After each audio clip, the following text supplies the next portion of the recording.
India alert. குற்றங்களுக்கு எதிரான குரல்.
கொஞ்சமாச்சும் புரிஞ்சுக்கோங்க. சொன்னா கேளுங்க. டாக்டர் மேடம், என் முந்தானைய தலையில இருந்து தூக்க முடியாது. என் உயிரே போனாலும் சரி. ஆனா நீங்க துணி எடுக்கலனா எங்க காயப்பட்டிருக்குன்னு எப்படி தெரிய வரும்? நீங்க ஒண்ணு பண்ணுங்க, எனக்கு ஏதாச்சும் சாப்பிடுறதுக்கு மருந்து கொடுங்க. நான் இந்த முந்தானையை எடுக்க மாட்டேன். உங்களுக்கு எங்க காயப்பட்டிருக்கு, எவ்வளவு காயப்பட்டிருக்குன்னு தெரிஞ்சாதானே மருந்து கொடுக்க முடியும். அப்படின்னா நீங்க கொடுக்கவே வேண்டாம். நான் இப்படியே இங்க இருந்து கிளம்பிடுறேன். என்ன பைத்தியக்காரத்தனம் இது? உங்க உயிரே போக வாய்ப்பு இருக்கு. உயிரோட இருக்கணும்னா எப்படி வேணாலும் இருந்துக்கலாம். ப்ளீஸ், நான் சொல்றத கொஞ்சமாச்சும் புரிஞ்சுக்கோங்க.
பாவம் அவங்க.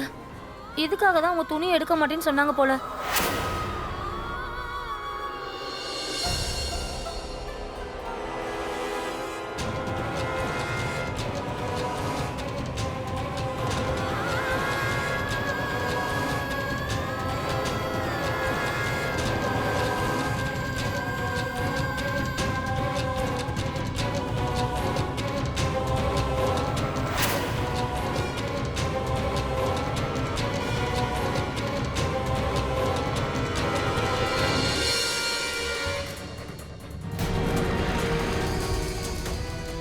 இந்த பேக்ல அவங்க யாருன்னு கண்டுபிடிக்கிறதுக்கு எதுவுமே இல்லையே.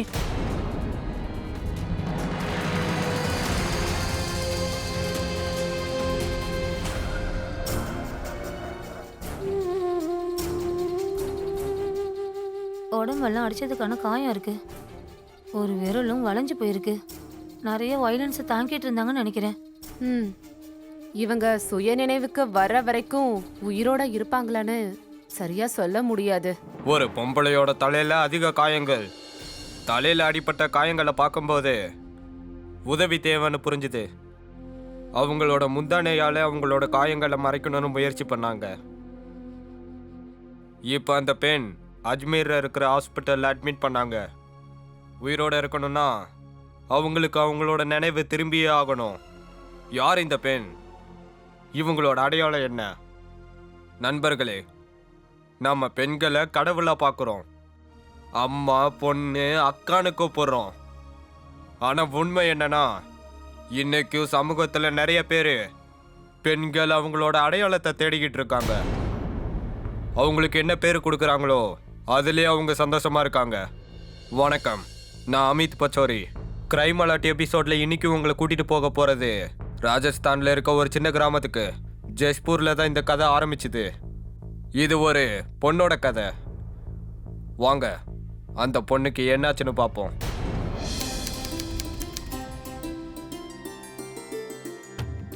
அக்கா, நான் லெசனை கம்ப்ளீட் பண்ணிருக்கணும். நீங்க என்னடானா என்ன வேலை பார்க்க சொல்றீங்க? சீக்கிரம் அந்த துணியை கொடு. இந்தாங்க. என்னடி நீ?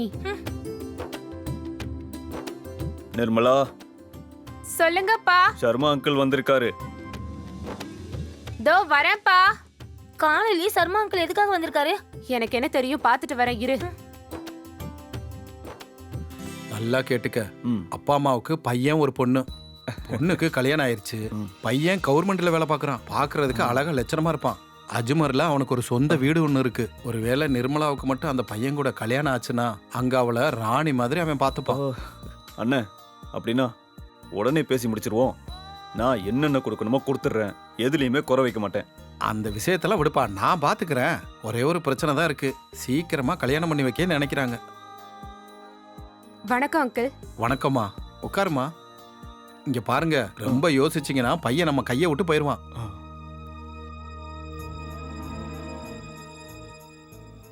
இந்தாங்க, வாங்கிக்கோங்க. நீங்க அவங்க கிட்ட பேசுங்க. என் பொண்ணுக்கு என்னென்ன பண்ணணுமோ நல்லா பண்ணிடுறேன். குடிங்க.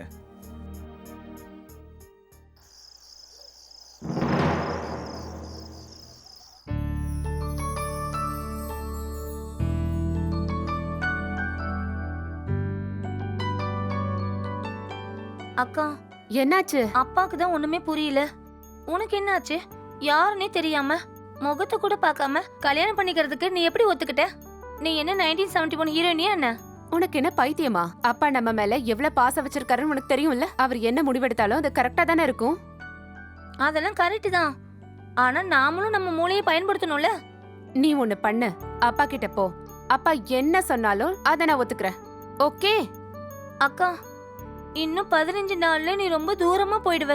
அப்புறம் நான் என்ன ஆவேன்? அம்மா போயிட்டாங்க. அப்புறம் அப்பா என் பேச்ச கேக்குறதே இல்ல. நாளெல்லாம் நான் தனியாவே இருக்கணும். நீ இல்லாம என்னால எப்படி இருக்க முடியும்? இப்ப என்ன தேய்க்கணுமா வேண்டாமா? வச்சுக்கோ. இன்னும் கொஞ்ச நாள் தானே இருக்கு. அப்புறம் நீ கல்யாணம் பண்ணிட்டு உன் மாமியார் வீட்டுக்கு போயிடுவ.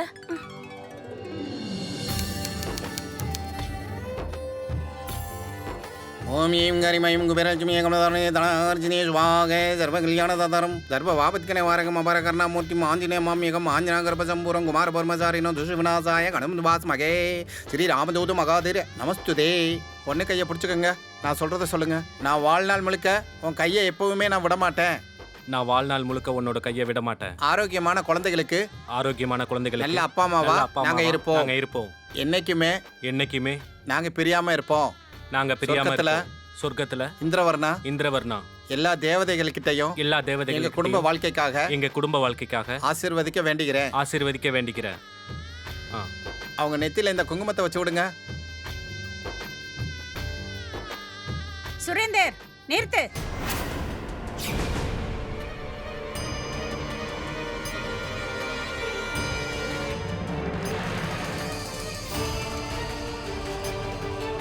எழுந்துரு சுரேந்தர், எங்க கூட வா. எல்லாரும் கிளம்புங்க.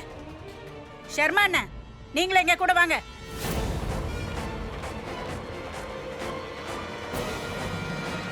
என்ன திடீர்னு கல்யாண மாடியிலிருந்து மாப்பிள்ளைய கூட்டிட்டு போறாங்க? ஏதோ பிரச்சனை போல இருக்கு. இங்க பாருங்க, இது என் பொண்டாட்டியோட நகை. இந்த நகையை நான் என் சின்ன பொண்ணு கல்யாணத்துக்காக வச்சிருக்கேன். அட, இதோட விலை கிட்டத்தட்ட 3 லட்சம் ரூபாய்க்கு மேல இருக்கும். இதெல்லாம் சரிதான் சம்பந்தி. மத்த 8 லட்சத்துக்கு என்ன பண்ண போறீங்க? 6 மாசத்துக்குள்ள கொடுத்துட்றேன்.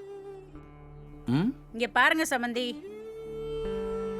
உங்களோட மானம் போக கூடாதுன்றதுக்காக இந்த கல்யாணம் நடக்கிறதுக்கு ஒத்துக்கிறேன். ஆனா ஒரு விஷயம் ஞாபகம் வச்சுக்கோங்க. ஒருவேளை சொன்ன காசு சொன்ன டைம்குள்ள வரல, உங்க பொண்ணை வாழா வெட்டியா திரும்ப உங்க வீட்டுக்கு அனுப்பிடுவேன். அப்புறம் உங்க செல்ல பொண்ணை உங்க வீட்லயே தான் வச்சிருக்கணும். அந்த மாதிரி நிலைமையெல்லாம் எப்பவும் வராது. இவரை பத்தி எனக்கு ரொம்ப நல்லாவே தெரியும். சுரேந்தர், போட்டுக்கோ, தலைப்பாக்கையை போட்டுக்கோ. ம். கல்யாணம் முடிஞ்சதுக்கு அப்புறம் மற்றதை பார்த்துக்கலாம்.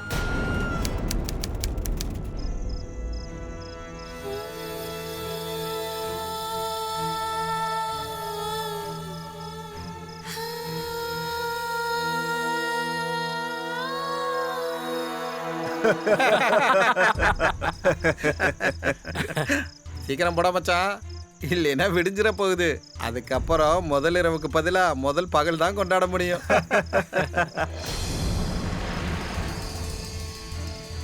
சரிடா, ஆ. நீங்களே வீட்டுக்கு கிளம்புங்க. ம். நாளைக்கு பார்க்கலாம்.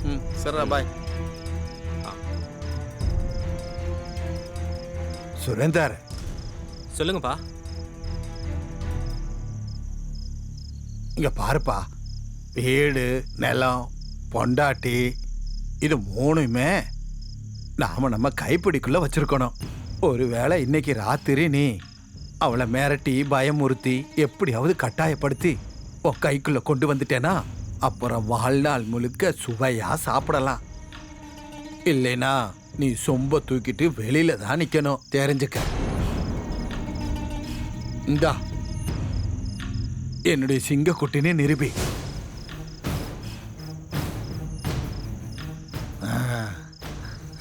இப்போ உள்ளப்பா.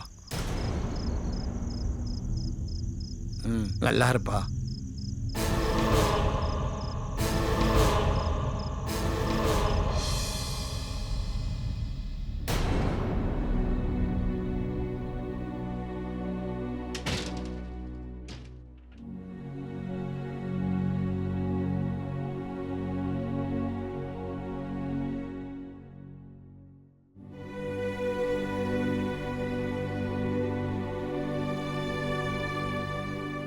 இப்பயாச்சும் உன்னோட முந்தானைய எடு.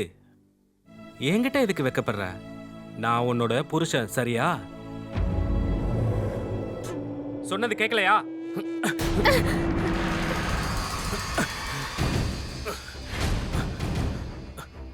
சொர்க்கத்திலேருந்து வந்த தேவதை மாதிரி எல்லாம் இல்ல.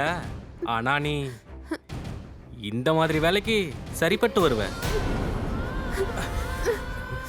சுமார், நான் ஏற்கனவே என் ஃப்ரெண்ட்ஸ் கூட டைம் வேஸ்ட் பண்ணிட்டேன். விடிஞ்சிடும். ரொம்ப நடிக்காத. என்ன விடுங்க. இங்க பாரு, எனக்கு கோவம் வந்துடும். எனக்கு மட்டும் கோவம் வந்துருச்சு, உன் சினுங்கெல்லாம் பார்த்து நான் சும்மா இருக்கிற ஆள் கிடையாது. நான் ஆம்பளை. என்ன விடுங்க. நானும் அதே தான் சொல்றேன். முதலிரவு நடக்கட்டும். அதுக்கப்புறம் நான் நாள் முழுக்க உன்னை தூக்கிக்கிட்டே வா சுத்த போறேன். வா. உன் சினுங்களையும் கோபத்தையும் உங்க அப்பனுக்கு பார்சல் பண்ணி அனுப்பிடு. இல்லைன்னா உன்னை டிக்கெட் இல்லாம திரும்ப அனுப்பிடுவேன்.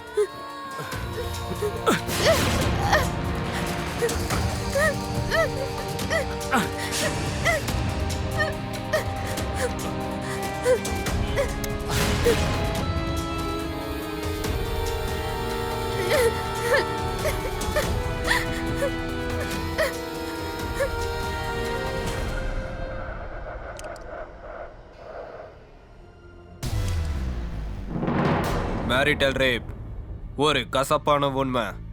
விருப்பம் இருந்தாலும் இல்லைன்னாலும் எல்லா பெண்களும் பொறுத்துக்கிட்டு அவங்களோட வாழ்க்கையை வாழ வேண்டியதா இருக்கும். நிர்மலாவை இதுக்கு தான் இறையானாங்க. அந்த நிர்மலா தான் இன்னைக்கு ஹாஸ்பிட்டல்ல உயிருக்காக போராடிக்கிட்டு இருக்காங்க.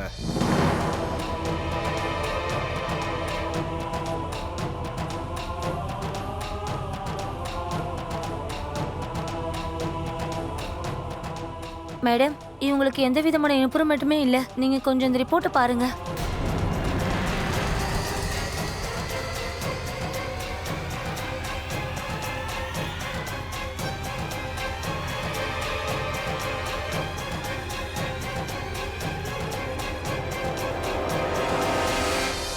இவளோட ஒரு கையோட விரல் ரொம்ப மோசமா உடைஞ்சிருக்கு. தலையிலயும் பெரிய காயம் பட்டிருக்கு. ரத்தம் கட்டி போயிருக்கு. ஒருவேளை 2 நாள்ல ரெக்கவர் ஆகலனா அப்புறம் ரொம்ப கஷ்டமாயிடும். இவங்கள பத்தி எந்த இன்ஃபர்மேஷனுமே இல்லை. யாருமே இவங்களை தேடி வரல டாக்டர். சொல்லணும்னா யாருக்கு சொல்றது? ஏன்னா சில மருந்து வெளியில இருந்து கொண்டு வரணும். நம்ம ஹாஸ்பிடல் இது இல்ல. நான் காசு கொடுக்கறேன், நீங்க கொண்டு வர சொல்லுங்க. இவளை காப்பாத்த எல்லா முயற்சியும் நான் பண்றேன். Okay doctor.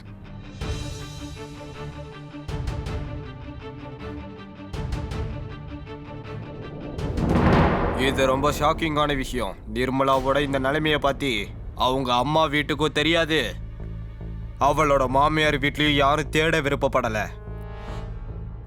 அவங்களுக்கு கல்யாணம் ஆகி 1 வருஷம் ஆச்சு. அந்த 1 வருஷத்துல அவங்களுக்கு என்ன நடந்தது, இந்த நிலைமைக்கு ஏன் இவங்க ஆளானாங்க, வாங்க பார்க்கலாம்.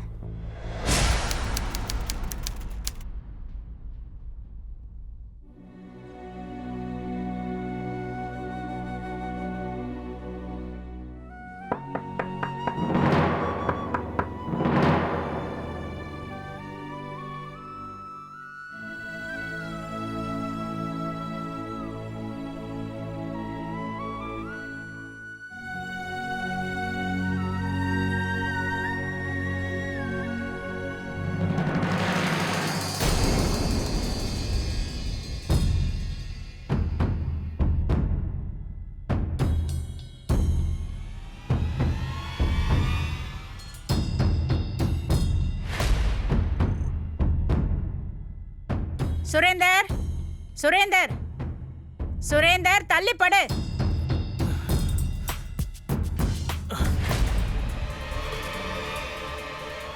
என்னங்க, வாழ்த்துக்கள்ங்க. பெட்ஷீட்ல கரை இருக்கு. இதுக்கு என்ன அர்த்தம் தெரியும்ல?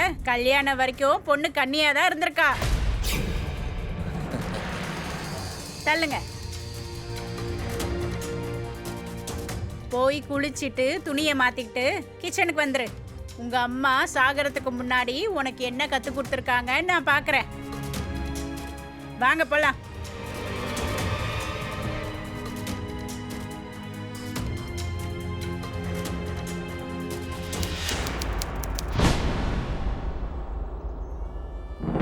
நிர்மலா செல்லம், நீ நல்லா இருக்கியாமா? ஆமாப்பா, நான் நல்லா தான் இருக்கேன். ஆனா பேசுனது போதும் சம்பந்தி. நான் உங்க பொண்ணை சாப்பாடு போட்டு குண்டா கொழு கொழுன்னு தான் வளர்த்து வச்சிருக்கேன்.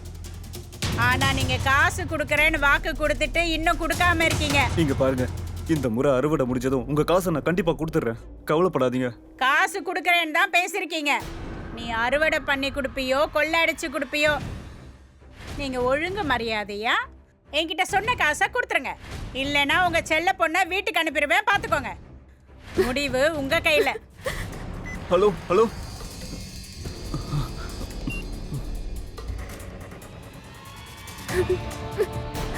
இங்க நின்னுகிட்ட என்னடி கண்ணீர் வடிச்சிட்டு இருக்க?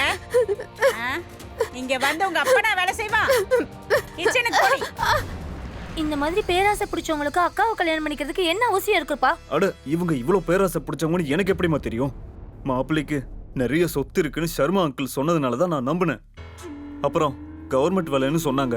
அதெல்லாம் சரிதான்ப்பா.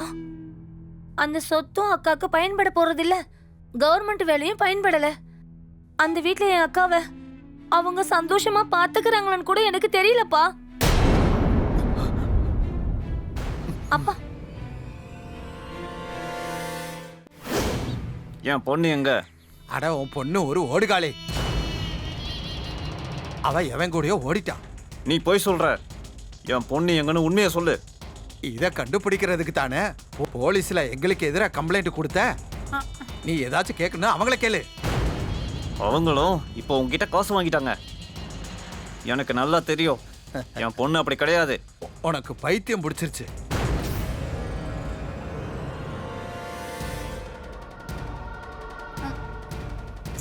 உனக்கும் அந்த சுரேந்தருக்கும் தானே இப்போ கல்யாணம் நடந்துச்சு? ஆமாங்க. உனக்கு ஒன்று தெரியுமா? அவன் முதல்ல என் பொண்ணை தான் கல்யாணம் பண்ணிக்கிட்டான். இப்போ உன் கழுத்தில் இருக்கே இந்த தாலி முதல்ல என் பொண்ணு கழுத்தில் இருந்துச்சு. நீ சுரேந்தரோட 2வது மனைவி.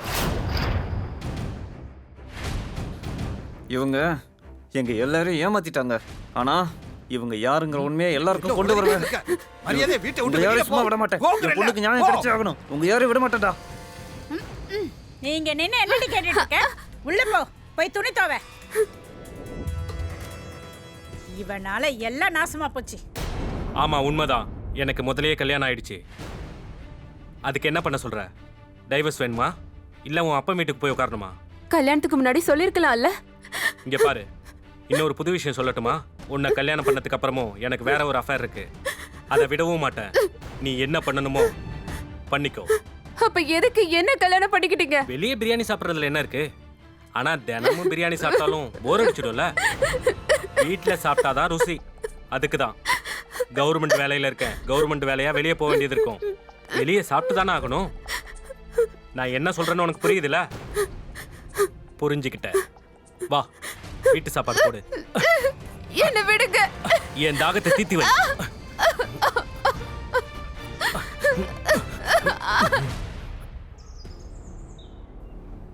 இங்க பாருங்க, நான் 2 மாசத்துக்கு முன்னாடியே உங்களுக்கு 1 லட்சம் ரூபாய் கொடுத்துட்டேன்.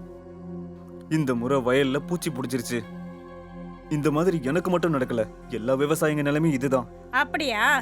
1 வருஷம் ஆகியும் நீங்க சாக்கு சொல்றத நிறுத்தல. சாக்கு சொல்றதையும் நிறுத்தல, காசும் கொடுக்க மாட்டீங்க. இங்க பாருங்க, கவர்மெண்ட்ல இருந்து இதுக்கான காசு வந்ததும் அதை நான் அப்படியே உங்களுக்கு கொடுத்துட்றேன். ஓஹோ, அப்படியா?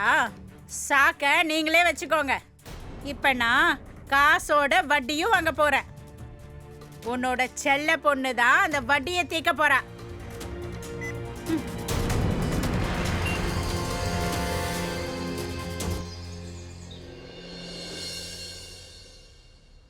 என்ன மாப்பிள்ள நீங்க? உங்களோட இந்த முதுகு வலிக்கு யாராவது நல்ல டாக்டரா பார்க்கணும். பார்க்கணும் அத்தை. பாவம் அந்த பொண்ணு தினம் இந்த வீட்டு வேலையை பார்த்து பார்த்து இவ வாழ்க்கையே இதில் முடிஞ்சிரும் போல. அப்படிலாம் எதுவும் கிடையாது மாப்பிள்ள. இவளை நான் ரொம்ப நல்லாவே தான் பார்த்துக்கிறேன். என்ன நீங்க நம்பலையா மாப்பிள்ள? பாருங்க. அட இங்க வாமா. நாளெல்லாம் வேலை செஞ்சு செஞ்சு இவ கையை எப்படி ஆயிடுச்சு பாருங்க. பாவம். பூனம், உன் அன்னைக்கு சாப்பாடு கொண்டு வா. அட போடி, என்ன பார்த்துட்டு இருக்க? வாமா, வா வா, என் கூட வா. ஆ, உட்கார். நானும் உட்கார்றேன். அடி, உனக்கு ஏண்டி இவ்வளோ நேரம் ஆகுது?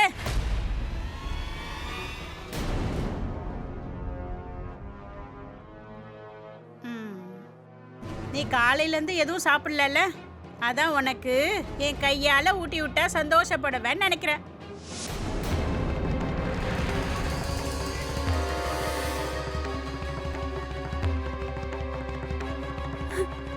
நீங்க எதுக்காக இப்படி பண்றீங்க? நான் இந்த மாதிரி எதுக்காக பண்றேன்னா, இன்னைக்கு வரைக்கும் உன்னோட அப்பா மிச்ச காசை கொண்டு வந்து கொடுக்கல.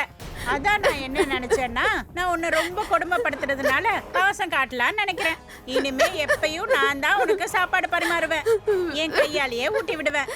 வேண்டாம் வேண்டாம், நான் அப்படி சாப்பிட மாட்டேன். வேணாவா? இல்ல, நான் உன்னை அடிக்கிற அடியில உங்க அப்பா பேரையே மறந்துடுவேன், பாத்துக்கோ.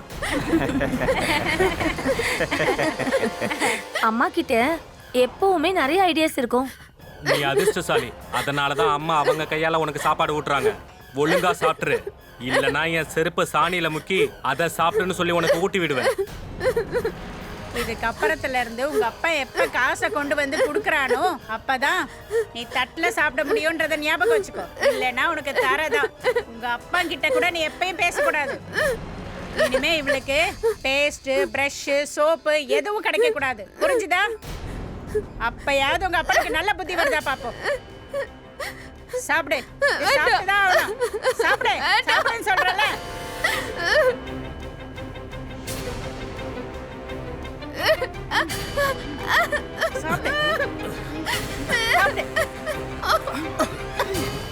சாப்பிடு, சாப்பிடு, சாப்பிடு, சாப்பிடு.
ஹலோ ராஷி, அக்கா, நீயா? எப்படி இருக்க? நீ ஏன் எனக்கு ஃபோன் பண்ணவே இல்லை? நான் பெரிய பிரச்சனையில இருக்கேன். பிரச்சனையா? முதல்ல என்னாச்சுக்கா? என்ன நடந்தது சொல்லு. என்னடி இங்க நின்னு கண்ணீர் வடிச்சிட்டு இருக்க? ஆ? உங்க அப்பனா வந்து இங்க வேலை செய்வான். கிச்சன்ல போய் வேலைய பாரு.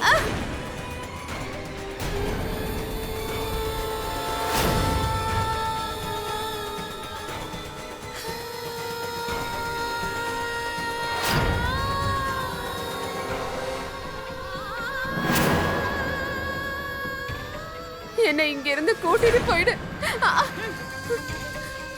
அக்கா, நீ எதுக்காக இவங்கள பார்த்து இப்படி பயப்படுற? எதுக்கு சண்டை போட வேண்டியதானே? இங்க பாருக்கா, அவங்கள பார்த்து நீ பயப்பட வேண்டிய அவசியம் இல்ல.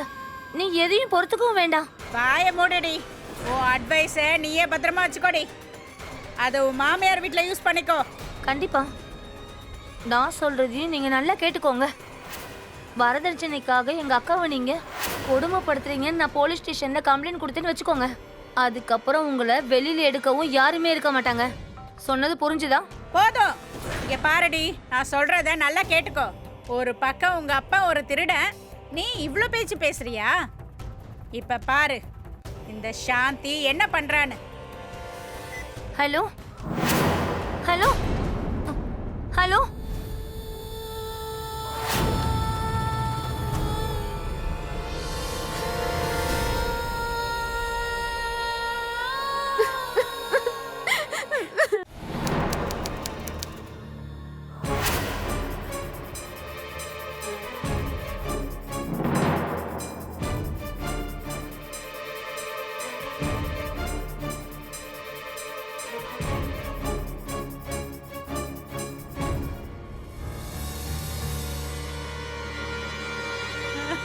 இத பாருங்க, நீங்களும் பாருங்க. பண்ணிட்டாளே. பாருங்க பாருங்க, இவ எவ்வளவு கேவலமான பொண்ணுன்னு பாருங்க. கடவுளே, நாங்க என்ன பாவம் பண்ணோம்? எங்களுக்கா இப்படி எல்லாம் நடக்கணும்? பாத்தீங்களா அண்ணே, என் பையனுக்கு இவ எப்பேற்பட்ட துரோகத்தை பண்ணிட்டான்னு. இப்ப நான் என்ன பண்ணுவேன்? நீதான் காப்பாத்தணும் கடவுளே.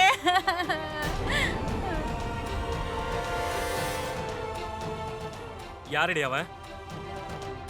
உன் காதலனா? உண்மையை சொல்லு, யாராண்டாலே?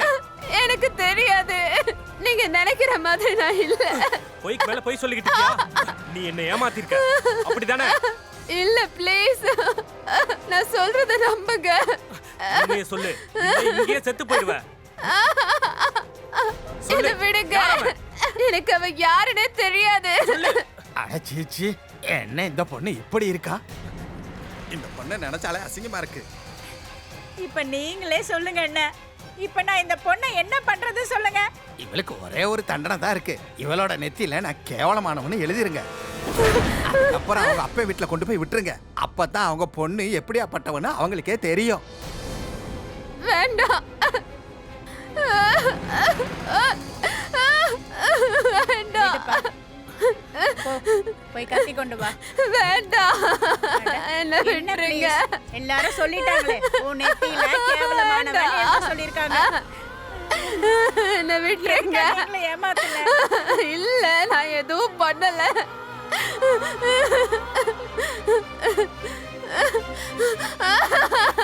வேண்டாம், விட்டுருங்க.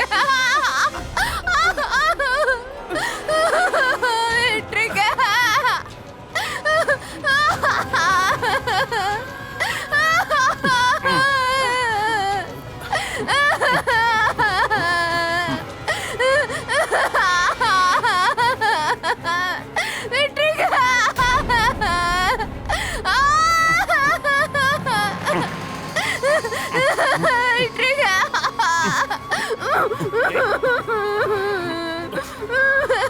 சமூகத்துல இருக்கிற அவங்க அம்மா அப்பா அவங்க மகளுக்கு ஒரு விஷயத்தை பதிய வைக்கிறாங்க.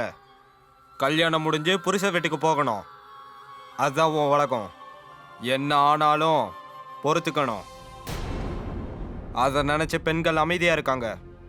அவங்களுக்கு எவ்வளவுதான் கொடுமை நடந்தாலும் சரி, அவங்க சொல்றதே இல்லை. அது மட்டும் இல்லை, நம்ம பொண்ணுக்கு மாப்பிள்ளை தேடி போகும்போது நம்ம முதல்ல பார்க்க வேண்டிய விஷயம் அந்த பையனுக்கு சொத்து சம்பாத்தியமும் இருக்கானே. மத்த எந்த விஷயத்தையும் நம்ம பார்க்கறது இல்ல. வரதட்சணை ஒரு மோசமான விஷயம்னு எனக்கு தெரியும். அதுக்கப்புறமும் நாம வரதட்சணை கொடுக்குறோம். அதை கொடுத்தா நம்ம பொண்ணு சந்தோஷமா இருப்பான்னு நினைக்கிறீங்க. ஆனா அப்படிலாம் நடக்கிறது இல்ல. நாம நம்ம பொண்ணுங்களை நம்ம கையாலேயே கிணத்துல பிடிச்சி தள்ளி விடுறோம். இவ அப்பாவும் அதே தான் பண்ணாரு. இவர் அவரோட பொண்ணுக்கு கல்யாணம் பண்ணி வச்சுட்டாரு. ஆனா அங்க நடக்கிறதெல்லாம் இவருக்கு ஒண்ணு தெரியறதில்ல. இன்னைக்கு அவர் பொண்ணு ஹாஸ்பிட்டல்ல இருக்காங்க. ஹாஸ்பிட்டல்ல உயிருக்கு போராடிக்கிட்டு இருக்காங்க. டாக்டரும் எந்த நம்பிக்கையும் இல்லைன்னு சொல்லிட்டாரு. அப்போதான் திடீர்னு எல்லாருக்குமே ஒரு புது நம்பிக்கை வந்தது. அப்புறம் என்னாச்சுன்னு பார்க்கலாம் வாங்க.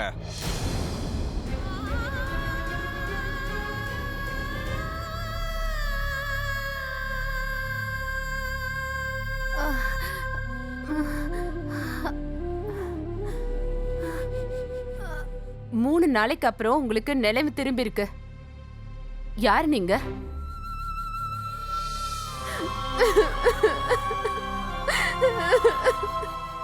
கவலைப்படாதீங்க, நாங்க எல்லாரும் உங்க கூட தான் இருக்கோம். நீங்க தனியா இல்ல.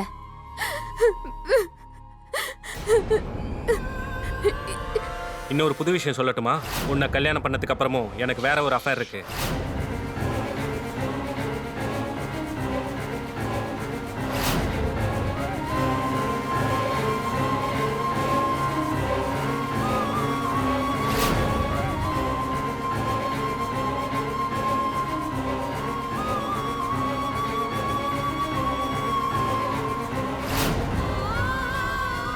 இதுக்கு ஒரே ஒரு தண்டனை தான் இருக்கு. அவன் நெத்தியில நான் கேவலமானவன்னு எழுதியிருக்க.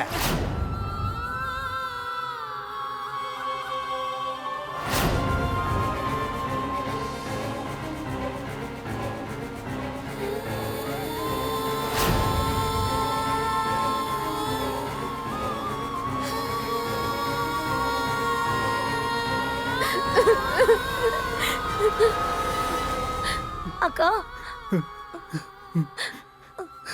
நிர்மலா, அக்கா அக்கா உனக்கு என்ன ஆச்சுக்கா?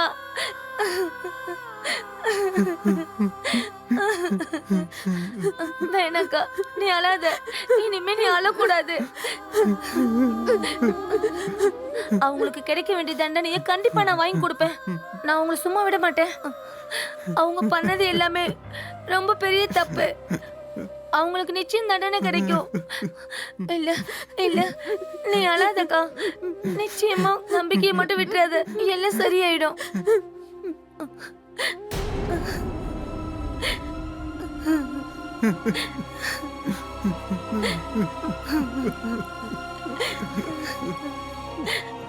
நிர்மலா அவங்க தங்கச்சிக்கிட்டயும் அப்பா கிட்டயும் நடந்ததை எல்லாத்தையுமே அவங்க கிட்ட சொல்லிட்டா. மாமியார் வீட்டுல நடந்த கொடுமைகள் எல்லாத்தையுமே அவளோட நெத்தில அவ கேவலமானவன் எழுதி அவளை வீட்டை விட்டு துரத்திட்டாங்கன்னு சொன்னா. சுரேந்தரோட முதல் மனைவியோட அப்பா சந்தோஷ சந்திக்கணும்னு நிர்மலாவோட தங்கச்சி ஜெயஸ்ரீ முடிவெடுத்தா. என்ன நடந்ததுன்னு வாங்க பார்க்கலாம். கல்யாணத்துக்கு அப்புறம் என்கிட்ட வரதட்சணை கேட்டு என் பொண்ணை கொடுமை பண்ணாங்க. நான் அவங்கள எதிர்த்து நிற்க முயற்சி பண்ணேன். அப்புறம் ஒரு நாள் ஒரு தப்பான ஃபோட்டோவை அனுப்பி என் பொண்ணை அவள் கள்ளக்காதலனோட நகையும் பணத்தை எடுத்துட்டு ஓடிட்டான்னு சொன்னாங்க. என் பொண்ணெல்லாம் அப்படி கிடையாதுன்னு எனக்கு தெரியும். நான் போலீஸ் ஸ்டேஷனில் கம்ப்ளைண்ட் கொடுத்தேன். அங்கேயும் எனக்கு எந்த நியாயமும் கிடைக்கல.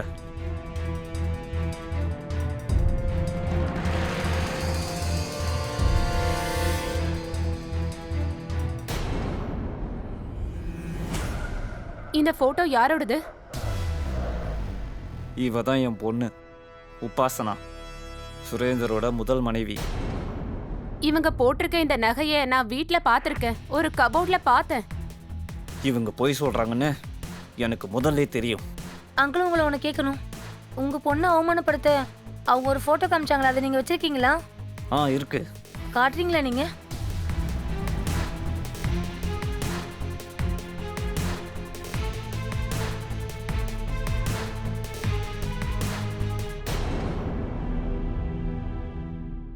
என் கூட இருந்த ஆளோட முதுகுலையும் இதே மாதிரி மச்சம் தான் இருந்துச்சு. ஆனா இதெல்லாம் எப்படி நடந்துச்சுன்னே எனக்கு ஞாபகம் இல்ல. அக்கா எனக்கு ஒன்று சொல்லு, நீ எப்பயாவது வீட்ல இருந்து வெளியே போனியா? இல்ல. எப்பவும் வீட்ல யாராவது இருப்பாங்க தானே, சரியா? வீடு எப்பவும் காலியாவே இருக்காது. நல்லா யோசிச்சு பாரு, இது யாரா இருப்பாங்க? ஒருவேளை உங்க வீட்ல இருக்க யாராவது கூட இருக்கலாம்ல.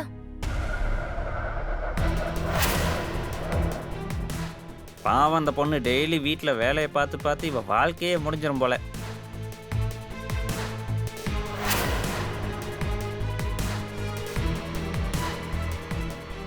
இது இவர் ரத்தன், சுரேந்தரோட மாமா. இதெல்லாம் எப்ப நடந்துச்சுன்னே எனக்கு தெரியல. எனக்கு எதுவுமே ஞாபகம் இல்ல.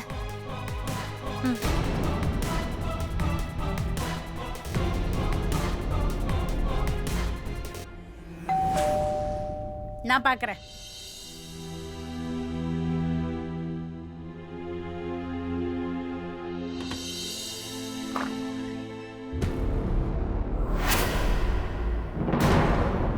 நீயா திரும்ப வந்துட்டியா? உனக்கு எவ்வளவு தைரியம் இருந்தா மறுபடியும் வீட்டுக்குள்ள வருவ? அந்த போட்டோல இருந்தது யாருன்ற உண்மை எனக்கு தெரிஞ்சிருச்சு.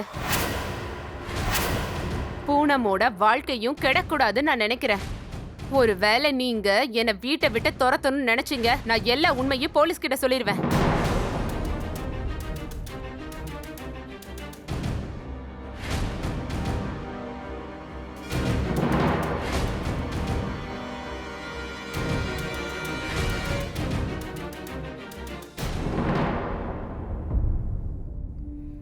இங்க பாருமா.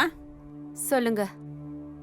நீ போனதுக்கு அப்புறம் தான் எனக்கு தெரிய வந்துச்சு, உன் மேல எந்த தப்பும் இல்ல. எல்லா தப்பும் அந்த ரத்தன் மேல தான் இருக்கு.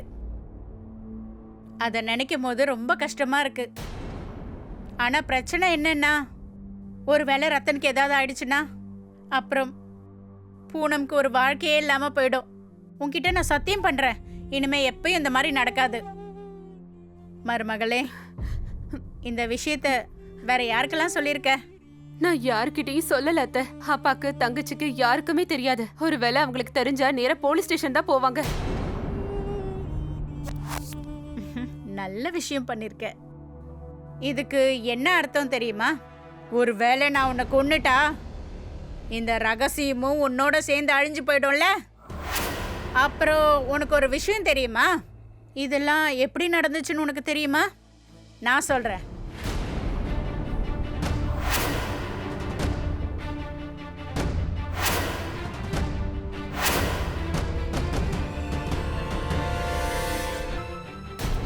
எல்லா வேலையும் முடிஞ்சது. அத்தை, நீங்க கொடுத்த மருந்து ரொம்பவே பவர்ஃபுல்லா இருக்கு. அது எந்த அளவுக்குன்னா, அவ ஏன் கூட இருக்காளா இல்ல அவ புருஷன் கூட இருக்காளான்னு அவளுக்கே தெரியல. இவளுக்கு சுயநினைவு வர வரைக்கும் எதுவும் ஞாபகம் இருக்காது. ஞாபகமும் இருக்காது, நம்ம வேலையே முடிஞ்சுது.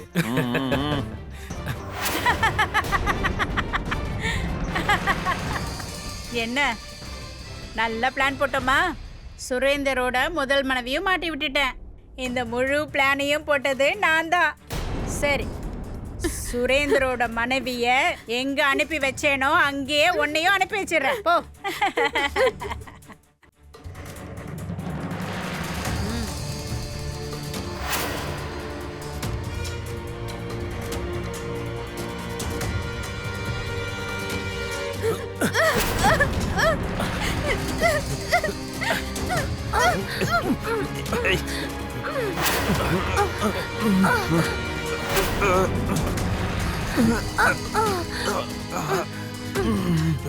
நிறுத்துங்க.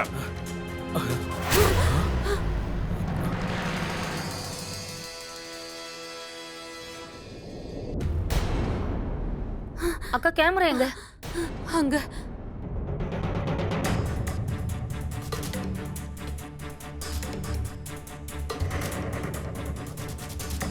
இந்த வாட்டி பிளான் போட்டது நாங்க. நீங்க இந்த மாதிரி தான் கேவலமா ஏதாச்சும் பண்ணுவீங்கன்னு எனக்கு நல்லாவே தெரியும். இந்த காரணத்துக்காக தான் இந்த முறை கேமராவை நாங்க வச்சோம். வீட்டுக்கு வெளியே நின்னுக்கிட்டு நீங்க பண்ற ஒவ்வொரு விஷயத்தையும் கண்காணிச்சோம். இந்தாங்க சார் கேமரா. இந்த கேமராவை போன்ல கனெக்ட் பண்ணி நாங்க எல்லாரும் வெளியே இருந்து பாத்துக்கிட்டு இருந்தோம். உங்க எல்லாருக்கும் எதிராக ஆதாரத்தை கலெக்ட் பண்ணி உங்களை உள்ள தள்ளதான். இவங்க எல்லாரையும் போலீஸ் ஸ்டேஷனுக்கு கூட்டுவாங்க.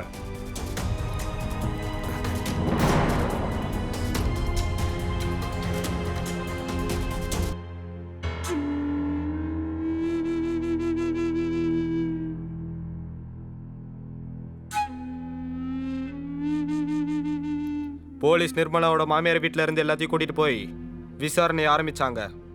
ஒவ்வொன்றா எல்லா உண்மையும் வெளியே வந்துருச்சு. சுரேந்தரை பல நாட்களுக்கு முன்னாடியே கவன குறைச்சலாலையும் தவறான முடிவுனாலையும் கவர்மெண்ட் அவனை வேலையை விட்டு தூக்கிட்டாங்க. ஆனால் அதுக்கப்புறமும் அவன் பொண்ணோட அப்பா அம்மாவை ஏமாத்துறதுக்காக அரசாங்கம் வேலை இருக்குன்னு நடிச்சுக்கிட்டு இருந்தான். போலீஸ் சுரேந்தர்கிட்ட கடுமையாக என்கொயரி பண்ணாங்க. அப்போதான் ஒரு மோசமான உண்மை வெளியே வந்துச்சு. போலீஸ் சுரேந்தரோட முதல் மனைவியோட அஸ்தி அப்புறம் நகையவும் கண்டுபிடிச்சாங்க. முதல் மனைவியை இவங்க கொண்டு எரிச்சிட்டாங்க. கோர்ட்ல நிர்மலாவோட மாமியார் வீட்டுக்காரங்களுக்கு கொலைக்கு துணையா இருந்தவங்களுக்கு வரதட்சணை கேட்டதுக்கும் கொடுமைப்படுத்துறதுக்கும் கேஸ் போட்டாங்க.